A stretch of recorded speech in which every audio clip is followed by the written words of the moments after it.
Look at this town. There's just something about it.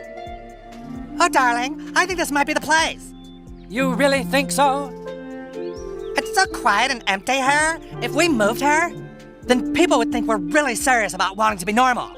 Why put your kids all over social media? Because if all you're banging on about all the time is wanting privacy and protection for those children. You should know this, Piers, as someone that works in journalism. There is a difference between the privacy that you decide to share with people yourself. They said they wanted privacy.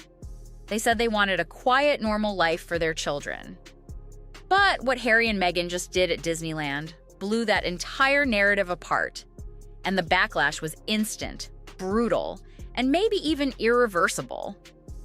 On what was supposed to be a wholesome birthday celebration for their daughter, Lilibet, the couple walked into one of the world's most photographed places, like they were shooting a scene for a royal reboot. But this wasn't just a family day out. It was a masterclass in public relations gone wrong. And what followed was a media explosion that exposed everything they've been trying to hide. Just because my mum went on Facebook and did the Ice Bucket Challenge however many years ago, doesn't mean that you're now entitled to turn up. But they shared them with their agents. The kids at Disneyland were last week. Yes, but their faces were covered up. They were censored. Barely. And by the way, I have a real problem with celebrities that do that. Why? There's a few people that do that. They do endless pictures of their kids to show off their parenting skills. Piers Morgan's scathing takedown to rumors of legal retaliation and whispers inside the royal palace. It all paints a picture of a couple who may have finally lost control of their own story. So, was this a birthday or a distraction? Let's break it down. June 4th, California. Sunshine, crowds, churros in hand. A perfect day for a birthday. Or so it seemed. Harry and Meghan arrived at Disneyland with Archie and Lilibet in tow. But instead of taking the low-key VIP route, like most A-list celebrities do, they chose the main gate, right in front of everyone. No attempt to hide, no security curtain, just cameras waiting. The irony? These are the same two people who've made privacy their personal brand. And they put little emojis on their faces like that's supposed to protect them. So that it either use your kids, use your kids or don't use them. To do this is pathetic. No, so who's promoting who here? They are using their children to promote their parenting credentials. They are. Either protect their privacy, keep them out of it, or don't. They've taken legal action against photographers. They've pleaded for understanding. Yet here they were, walking through the most watched amusement park on the planet, like stars on a red carpet. It didn't feel like a candid family moment. It felt like a staged production. And social media noticed. The second the Disneyland photos hit the internet, Piers Morgan smelled blood in the water. Without naming names, he posted a savage takedown that left no doubts about who he was talking about. He slammed celebrities who flaunt their kids in public, only to blur their faces in photos afterward. If you really want privacy, he hinted, maybe don't bring your kids into a paparazzi hotspot. The post hit like a thunderclap, and royal watchers erupted. It didn't need a tag. It screamed Sussex. Piers didn't just call them out. He held up a mirror, a brutal, unfiltered one. And suddenly, everything the couple claimed about protecting their children started to look selective. I also think But you two don't even believe what you're saying. No, I just think that they've got agency here. That's the picture that they've decided, and they What know does by that putting those mean? emojis. Agency to be hypocrites? No. It means that they know when they put those emojis on, it won't be sold to a tabloid. A tabloid's not going to print that. And if The tabloids all printed it. The images from the park were too perfect. No crowd interference, clean angles, no chaos. Fans began dissecting every detail. Was this a genuine birthday memory or a Netflix B-roll audition? Some even speculated this was part of a docuseries. The lighting, the body language, the conveniently timed press leaks. It didn't scream family fun. It screamed brand strategy. People who once supported the Sussexes began to ask uncomfortable questions. Because let's face it, when you walk into Disneyland, cameras will follow. And they knew that. This isn't the first time this pattern has played out. When the Sussex brand stumbles, out come the kids. A filtered family photo here, a sentimental story there, all dropped conveniently around brand launches or when public sentiment dips. Critics, and now even fans, are noticing the timing. It's no longer a coincidence. It's a formula. Yeah. Why? Because it's so desperate, the tabloids, aren't they? They'll print anything. I just don't understand why you think that's an issue. But I also think you run the risk of weirdos now being desperate to know what they look like because you're teasing them with these photos. You're using your kids to promote yourself. Meghan and Harry have built an empire on the promise of authenticity. But what happens when that promise starts to crack? Piers Morgan went further. He accused them of using their children as PR tools. Trophies to gain sympathy 1 minute, shields to deflect criticism the next. And the internet agreed. There's another layer to this that cut even deeper in royal circles.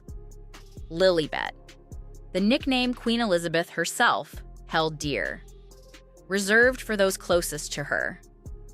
When Meghan and Harry named their daughter Lilibet, the move was controversial.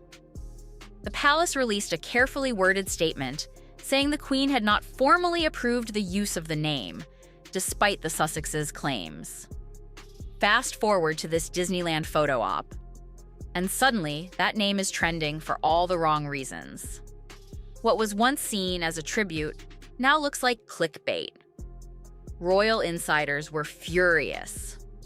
According to one aide, that name carries weight. Why put them on there at all? Explain to me. I would agree with that, but I agree with covering. So you up the agree face. with me? No, with covering up the face, I think that's absolutely why fine. put them on Instagram at all? Well, because they've got a business to promote. When you're simultaneously because they've got a campaigning business to promote to protect their privacy, why expose their privacy? It's not for press games or product placement. For the family, it felt like the Queen's legacy was being dragged into another round of Sussex theatrics. Even for those who once supported the couple, it was a bitter pill to swallow. With backlash mounting, rumors swirled again. Meghan and Harry were allegedly consulting legal teams over Piers Morgan's latest remarks. No surprise. Meghan has a history of legal threats and lawsuits. She's tried to silence Piers before, most notably after the Oprah interview fallout, which led to his dramatic exit from Good Morning Britain. But this time is different. This time, Piers is backed by a public that's no longer buying the act. The sympathy is gone. The patience is thin. He's not just mocking them, he's challenging their entire narrative. The blurred faces, the Netflix confessions, the sad-eyed interviews. They all feel like scenes from a brand playbook now. And Piers is flipping through it, page by page, for everyone to see. But they're talking about agency and their privacy, right? What does that mean? So because they want control over what is published, and I think that is totally fair. They don't want tabloids like rooting through their bins, and that is fair enough. Why would promoting your kids on Instagram deter the paparazzi from coming and wanting to take pictures of your kids? Behind the scenes, the Sussex empire isn't faring much better. Meghan's podcast relaunch, Confessions of a Female Founder, landed like a stone. Despite celebrity guest spots and media buzz, it barely made a blip on the charts. Online engagement was nearly non-existent. American Riviera Orchard, her lifestyle brand, hasn't taken off either. What was hyped as a Martha Stewart-style empire has struggled to gain traction. And right on cue, those Disneyland photos dropped. Critics see the pattern. They've seen it before. When the projects flop, the family photos follow. A blurry snapshot of Lilibet, a walk through the park, a story about parenting. But it's not working anymore. Even longtime supporters are rolling their eyes. And across the Atlantic, the royal response is shifting from silent disapproval to something far more serious. I don't know. Why wouldn't it only encourage them? Why wouldn't it make them think, oh, right, so you're turning your kids into a commercial opportunity.